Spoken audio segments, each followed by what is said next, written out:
استكثروا من الأصحاب الصالحين في الدنيا فإنهم ينفعون يوم القيامة. استكثروا منهم من معرفتهم. قيل له كيف ينفعون؟ فقال الحسن البصري بينما أهل الجنة في الجنة إذ تذاكروا أصحابهم في الدنيا وأحوالهم في الدنيا فيقول قائلهم ما فعل صديقي فلان؟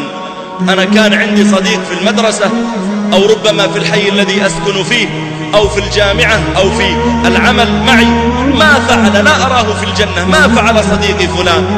فيقال هو في النار. فيقول هذا المؤمن يا ربي لا تكتمل لذتي بالجنة إلا إذا كان معي صديقي فلان. عندها يأمر الله تعالى فيخرج صديقه من النار إلى الجنة، لا لأجل عمل صالح من قيام ليل أو صيام نهار أو قراءة قرآن أو صدقة، وإنما شفع له صديقه إكراما لصديقه الذي في الجنة أخرج هذا إليه.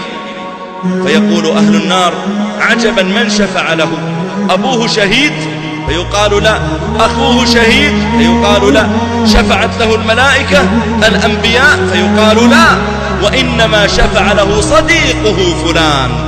عندها يقول أهل النار فما لنا من شافعين ولا صديق حميم، فلو أن لنا كرة فنكون من المحسنين. يا ليتنا نرجع إلى الدنيا لنعيد النظر في أصحابنا.